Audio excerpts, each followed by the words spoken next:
और मालिक की सच्ची कहानी। एक आदमी के पास 6-7 साल से एक ही मुर्गा था। वो उसको अच्छी तरह से समझो कि देखभाल कर रहा था। फिर उसका मन हुआ कि मैं इसको ज़िबा करूं, खा जाऊं, बस ज़िबा करके खाऊं।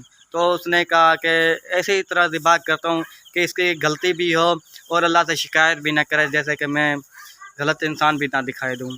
तो उसने कहा कि मुर्गे को कि मैं आज तुम्हें ज़िबा करने वाला हूँ। तो मुर्गे ने इस पे जवाब दिया कि मैंने कोई गलती नहीं की, तो मुझे ज़िबा क्यों किया जा रहा है। तो उसने कहा कि तुमने ठीक है, चलो मैं तुम्हारी गलती ढूँढता हूँ, फिर ज़िबा करता हूँ। कल से तुम सुबह-सुबह अज़ान देते हो, तो कल से तुम अज़ान देना छोड़ दो। उसने कहा ठीक है, जैसा मालिक का हुक्म मैं वैसा ही करूँगा। तो उसने कल से अज़ान देना छोड़ दी थी, समझो कि ख़त्म कर दी थी। तो अगले एक दिन भी रात भी गुज़र गई, फिर सुबह हो गई 9-10। फिर उसने मुर्गे से पूछा कि तूने अज़ान दी थी? तो उसने कहा कि मैंने अज़ान नहीं दी थी। तो मालिक ने फिर से कहा कि यार इसका, फिर मालिक उसने कहा कि अगर तुम कल से मुझे सिर उठाए हुए दिखाई दोगे, तो मैं कल से तुम्हें फिर से ज़िबा करूँगा। फिर उसने कहा कि ठीक है मालिक, जैसा मालिक का हुक्म, जैसे मालिक कहेंगे वैसे ही मैं करूँगा। तो उसने एक रात गुज़र गई, शाम गुज़र गई, दिन गुज़र गया। तो उसने दूसरे दिन उस मालिक को दिखाई दिया, तो वो सिर नीचे किया हुआ था। उसने कहा कि मालिक जो हुक्म करेंगे वो ही करूँगा। तो उसने सर झुकाए दिखाई दिया, तो मालिक ने कहा ठीक है। फिर उसने मुर्गे को बुलाया, कहा कि इधर आओ। फिर मुर्गा आ गया उसके पास और मुर्गे को कहने लगा कि तूने सिर उठाया नहीं, ना ही अज़ान दी।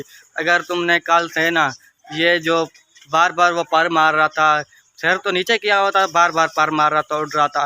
अगर उसने कहा कि मालिक ने कहा कि अगर तुम कल से मुझे सर उठाए हुए दिखाई दिए, तो मैं तुम्हें ज़िबा कर दूँगा। तो उसने ज़िबा तो करना था, लाज़मी करना था। वो उसकी गलती ढूँढ रहा था। 2-3-4 दिन बाद, 6 दिन बाद उसने ज़िबा तो करना था।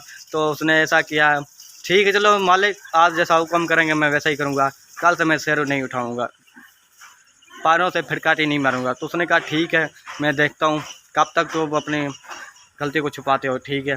तो उसने कल देखा, एक रात गुज़र गई, एक दिन गुज़र गया। फिर उसने कल देखा कि उसने फटकाटी भी नहीं मारी, सिर भी नहीं उठाया, ना ही अज़ान दी। तो मालिक बड़ा हैरान हुआ और उसने कहा कि तुम्हें तो मैंने ज़िबा तो करना है, किसी तरह भी मैं तुम्हें ज़िबा करके ही रहूँगा। तो उसने कहा कि ये तो नहीं मान रहा, अब मैं कोई और कोशिश करता हूँ, इसको ज़िबा तो करना है। उसने कहा कि तुम ऐसा करो, कल से तुम खाना पीना छोड़ दो। उसने कहा ठीक है मालिक, मैं ज़िबा नहीं होना चाहता, आप जो हुक्म देंगे मैं वो करूँगा। तो उसने खाना पीना छोड़ दिया। एक दिन उसने फिर ठीक है, उसने दूसरा दिन आ गया। उसने कहा ठीक है, मैं फटकारी भी नहीं मारी, कुछ भी नहीं किया, आपने जैसा कहा है मैंने वैसा किया हुआ है, अब जो आप आगे हुक्म दोगे वही करूँगा। तो मालिक ने कहा तो मैं आपको ज़िबा तो करके रहूँगा। तो मालिक ने कहा कि तुम कल से अंडा देना शुरू कर दो। खाना पीना भी छोड़ दिया, सब कुछ करना उसके मुताबिक कर रहा था। उसने कहा कि कल से तुम अंडा देना शुरू कर दो। तो वो रात यार परेशान रहा, बहुत मुर्गा परेशान था। रात गुज़र गई, सुबह हुई, रात को रोया, बहुत मुश्किल से उसकी रात गुज़री। तो दिन भी हो गया, उसकी दिन भी बहुत मुश्किल से गुज़रा। शाम हुई तो मालिक ने कहा कि तुमने पूछा कि इसीलिए रो रहे हो कि मैं तुम्हें ज़िबा करने वाला हूँ? उसने कहा कि मैं तुम्हें इसलिए नहीं रो रहा कि तुम मुझे ज़िबा करने वाला। मुर्गे ने बोला कि इसीलिए रो रहा हूँ, तो तुमने मुझे वैसे ही ज़िबा करना था कि मैं अगर अल्लाह की राह में ज़िबा हो जाता तो मुझे कितनी नेकी मिलती, अल्लाह के सामने सिर उठा सकता था। तुमने मुझे तुम तो मेरे मालिक हो, कुछ भी कर सकते हो, मुझे आपने वैसे ही ज़िबा करना था। वैसे ही हम जैसे कि अल्लाह की नाफ़रमानी करते हैं, अल्लाह के ना नमाज़ पढ़ते हैं, ना कोई काम करते हैं अल्लाह के लिए, ना कोई गरीबों की मदद करते हैं, तो हमारी ज़िंदगी भी ऐसी ही गुज़र रही है। हम गुनाहों में ज़िंदगी गुज़ार रहे हैं। आप लोग भी कोशिश करें, नमाज़ पढ़ें, ये दूसरों तक वीडियो सेंड करें ताकि दूसरे भी नमाज़ पढ़ें। तो न्यू अगर चैनल को सब्सक्राइब और वीडियो को लाइक लाज़मी कर देना।